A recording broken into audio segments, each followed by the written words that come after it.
জিনিস নেই কোন বক্তা আসছে। আব্বারা মুসলমানের গজব কেন আসে? মুসলমানের বাড়িতে টিভির কভার আছে, মুসলমানের বাড়িতে নেফির কভার আছে, বালুসের কভার আছে, টি টেবিলের কভার আছে, ড্রেসিংয়ের কভার আছে, মোবাইলের কভার আছে। কন্ত বাবা মুসলমানের বাড়িতে কোরআনের কভার আছে? জোরে কোন আছে? একটা কোরআন যদি পরিবেশ জানে 3 মাসে পড়ে, তা ওই যে এখন প্লেন তক্কা তুই যে চৈত্র মাসে বৈশাখ মাসে ধুলে দিয়ে কোরআনের উপর পাতা দেখা না যায়। জোরে কোন ঠিক না বি ঠিক? কারণ মুসলমান তো হালাল হারাম বোঝে না। মুসলমান 1 গ্লাস খাইলে পাগলা কুটতে হয়ে যায়। তোমার জায়গা তো নাই, শিলে পানি লক্ষ্মীপুরে নাই, বা আমার বক্সিহাটে আছে বা 1 গ্লাস খাইলে না পাগলা, তাই বেড়ে বাড়ি যায় না। ঠিক না বে ঠিক? বাবা 1 গ্লাস খাইছে বাবু, কি যে ট্যাবলেট খাইলে বাপ, চোখগুলো খালি ভোটা কুত্তের মতন। যখন ঠিক না বেটে এদিকে বাবা তো চোখকে নাল হয়েছে না, কি কোচ মায়ের রাজা বন গয়া। যেরকম ঠিক না বে ঠিক? হ্যাঁ যেরকম ঠিক না বে ঠিক?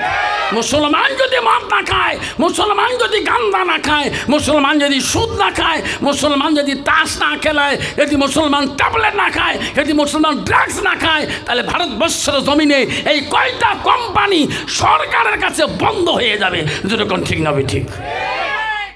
কিন্তু মুসলমান এখনো হালাল হালাল বুঝিল না, হালাল বুঝিল না। আব্বারে সোনার স্যার, যেদিন তোর বাপকে ঘাড়ে করে নিয়ে গেছো, সেদিন আলেমের কাছে তুমি কান্দি কান্দি বলছো, হুজুর আর কোনোদিন আমি নামাজটা নষ্ট করব না। তোর বাপকে মাটি দেওয়ার পরে সব ভুলে গেলা, তারপরে তোর মাকে যেদিন কবরে নিয়ে গেল ওই দিন তুমি কাঁদলা, তারপরে তুমি 10 বছর ভুলে গেলা। রে যুবক রে, যেদিন তো কবরে নিয়ে যাবে সেই দিন কাঁদবা, গ্রামের মানুষ তোর ছেলে মেয়ে কেউ শুনবে না। বাবা আজাল কখন আসবে? তোর বাবার কাছে আগে আসবে না তোর কাছে আগে আসবে? আজাইল তোর মার কাছে আগে আসবে না তোর কাছে আগে আসবে? আজাইল তোর বড় ভাইয়ের কাছে আগে আসবে না ছোট ভাইয়ের কাছে আগে আসবে? এই শোনা, আজাইল কেউ বলিয়েছে না। ওই মুসলমানটা যদি আল্লাহকে ভয় করত, ওই মুসলমান কোনোদিন নাপাক বস্তু মুখে দিত না। যেরকম ঠিক না বেটি? হক্কানি অলির কাছে গেলে অলি সাহেব বলতো, বাবা রে হারাম খাস না বাবা, হারাম খালে তো জীবনটা নষ্ট হয়ে যাবে। আব্বা শুনে রাখো, একদিন আবু জেহেল পাহাড়ের চূড়ার দিকে, তফসির আছে রে, পাহাড়ের চূড়ার দিকে যেতেছে, ঘুরতে যেতেছিলাম।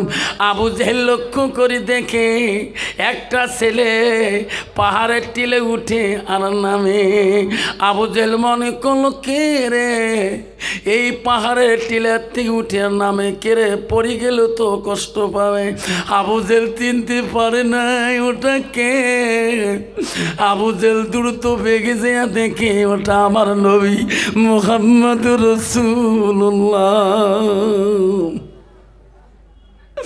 আবু জেহেল বলছে, মুহাম্মদ রে এখানে কি করো?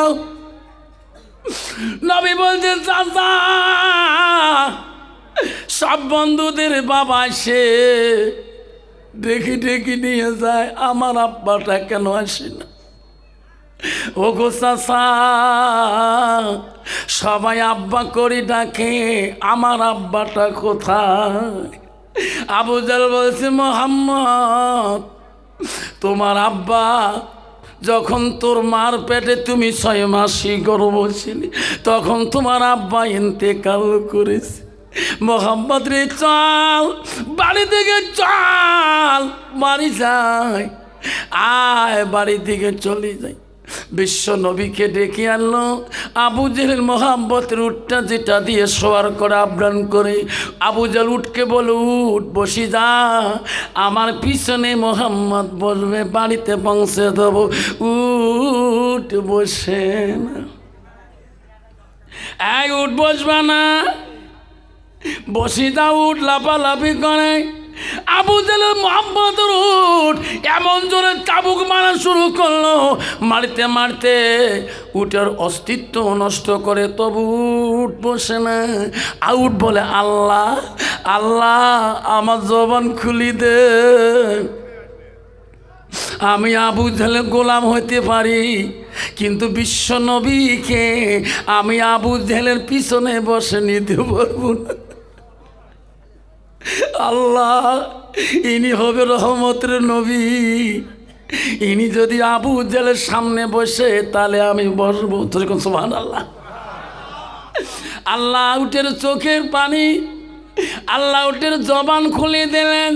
উট বলছে, আবু জেহেল রে, যত মারো ততই দেব পিঠিয়াকে, কিন্তু বিশ্ব নবী তোর পিছনে বসে নেব না। হে আবু জেহেল, এনাকে চেনো না? ইনি তো হবে সারা জাহানের নবী, ইনি হবে রহমতের নবী মুহাম্মদ রাসূলুল্লাহ। তুমি আবু জেহেল না চিনতে পারো, তুমি না মানতে পারো, আমি একটা উট হয়ে চিনি, ইনি হবে আখিরি জামানার নবী। জোরে কোন সুবহানাল্লাহ। লাই তাকবীর। আবু জেহেল বাধ্য হয়ে গেলেন নবীজিকে সামনে দিকে নেবে।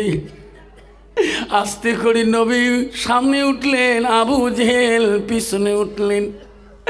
উট দাঁড়ে গেলেন, আবু জেহেলের বাড়ি মুখে রওনা হলেন। বাড়ির সামনে নামে দেখ আবু জেহেল ঘরে যা বলে, বেবি রে, কেন আমার পোষণা উঠটা তুমি আদর করো, আমিও আদর করি। ওই বেবি, এই মোহাম্মদ ইনার প্রশংসা আমার উটটা পর্যন্ত করে, ইনি বলে আখিরি জামানার নবী হবে। বিবি রে, তোর কি বিশ্বাস হয়? আবু জেহেলের বিবি বলছে, হ্যাঁ আমার বিশ্বাস হয়। জোরে কোন সুবহানাল্লাহ।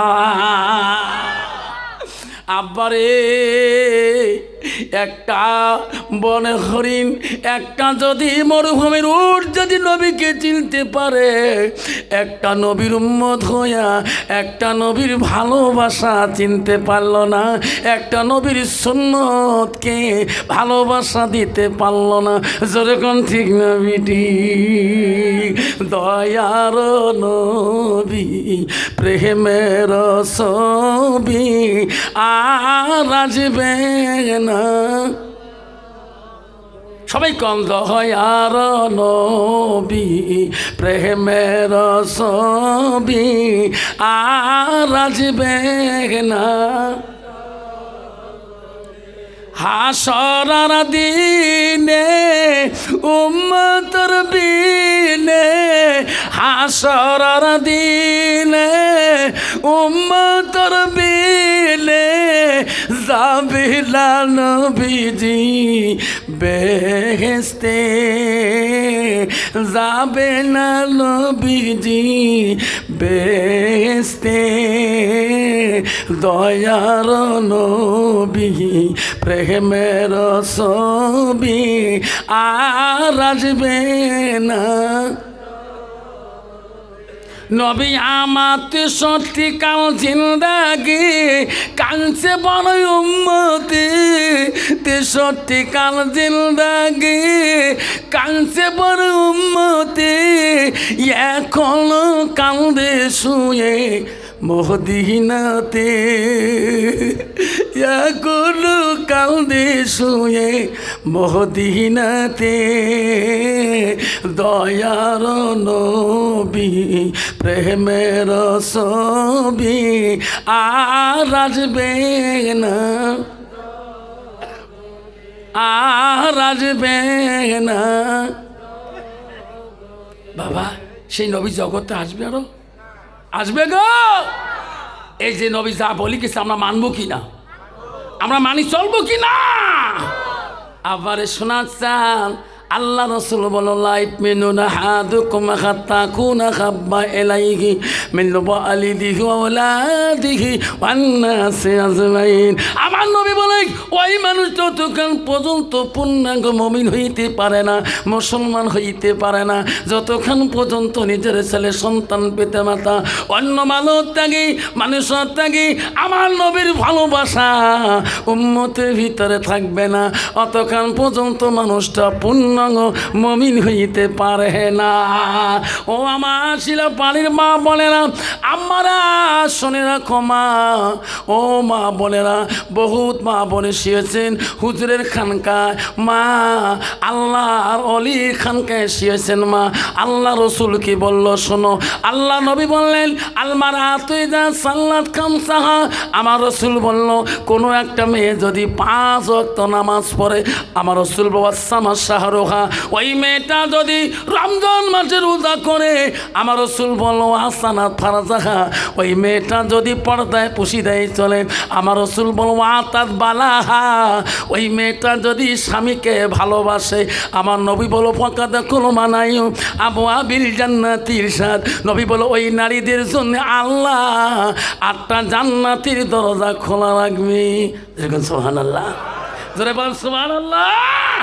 কিন্তু বাবা ডিজিটাল যুগে ডিজিটাল মহিলারা স্বামীকে মানে না, যেরকম ঠিক না ঠিক বাবারে, বর্তমান যুগে চিনা যায় না এটা মুসলমানের বাড়ি, মুসলমানের মেয়ে। বাজার ঘাটে যাবেন আব্বাস চিনক তো বড় কঠিন হয়ে যায়। ওয়াজ করি বাড়ি গেছিলাম, গেটের সামনে গাড়ি থুয়ে সালাম দেয়, আলেমদের অভ্যাস আছে বাড়ি ঢুকলে সালাম দিয়ে ঢোকা খায়, কাইও থাকবা নাই থাকতো এরকম ঠিক না ঠিক। সালাম দিলাম, আমার বাড়ি আলী হোম মিনিস্টার দরজা খুলি দিল, আমাকে বলে আনসারির আব্বা ওয়াশ করিয়ে আসলেন, দুধ চা বানিয়ে দেবো না লাল চা বানিয়ে দেবো? আমি কি আনসারি আব্বা কোষ করে হুজুর কবর বসনি, মুই হাই স্কুলের মাস্টার, বেশিরভাগ সব হিন্দু মেয়ে, সবাই মোক হুজুর কয়, কাইও মোক সার কয় না, স্টাফগুলো হুজুর কয়, হেডমাস্টার হুজুর কয়, তোর হুজুর করলে কি হয়? কয় ওয়াজ করি মাথা খারাপ হইল নাকি রে বাপ? সব জায়গায় হুজুর হওয়া যায়, সব জায়গায় আমির সাহেব হওয়া যায়, সব জায়গায় মোল্লা সাহেব হওয়া যায়, সব জায়গায় মুফতি সাহেব হওয়া যায়, সব জায়গায় প্রেসিডেন্ট সাহেব হওয়া যায়, সব জায়গায় কাউন্সিলর সাহেব হওয়া যায়, সব জায়গায় দারগা সাহেব হওয়া যায়, সব জায়গায় ওসি সাহেব হওয়া যায়, সব জায়গায় কাউন্সিল বুড়ে হওয়া যায়, কিন্তু বিবির কাছে হওয়া বড় কঠিন। যেরকম ঠিক না বিধি? কোনোদিন যদি কোনো দারগা বাড়িতে কয় সার ভাত খাও, বউ কোনদিন কয় সার ভাত খাও, কয় সার মারাছিস, কয় খান্তা খাও, যেরকম ঠিক না বেটে, কয় খান্তা খাও, ওটি সার তো হয়ে সার করবে তো হুজুর কবে ওই হুজুর মারাছি অতীত তোর হুজুর, তোর ঠিক না বেটে? মা বোনের আম্মারা, ও মা শুনে রাখো মা, আল্লাহ রসুল প্রথম স্ত্রী ছিল হযরতে খাদিজাতুল কুবরা। মা বোনেরা, আম্মারা ছিল পানির মা বোনেরা, লক্ষ্মীপুরের মা বোনেরা, ভালো করে শুনে রাখো মা, নবীজির প্রথম স্ত্রী ছিল হযরতে খাদিজাতুল কুবরা, নবীজির দ্বিতীয় বিবি ছিল হযরতে সাউদা রাদিয়াল্লাহু তাআলা, নবীজির তৃতীয় বিবি ছিল মা হযরতে আয়েশা আম্মা জান, নবীজির চতুর্থ বিবি ছিল হযরতে হাফসা রাদিয়াল্লাহু তাআলা আনহা, নবীজির পঞ্চম বিবি ছিল হযরত উম্মে সালমা, নবীজির 6 নম্বর বিবি ছিল হযরত উম্মে হাবিবা, নবীজির 7 নম্বর বিবি ছিল হযরতে রায়হানা, নবীজির 8 নম্বর বিবি ছিল হযরতে মাইমুনা, নবীজির 10 নম্বর বিবি ছিল হযরতে সুফিয়া, নবীজির 11 নম্বর বিবি ছিল হযরতে মারিয়া। যেরকম সুবহানাল্লাহ। মা বোনেরা, নবীজি করতে গিয়ে 6 হাদিসে আছে 11 জন স্ত্রী করেছিল, যত বিবি ছিল যত স্ত্রী ছিল সবচেয়ে একটা বিবির ব্রেন তীক্ষ্ণ নারী ছিল, এত নারী ছিল, বুদ্ধিমান ছিল, কোনো নারী কোনো বিবি নবীকে অপপ্রশ্ন করতে পারে নাই, একজন বিবি করেছিল, সেই বিবিটা ছিল মদিনার প্রথম খলিফা রাষ্ট্রপতির মেয়ে।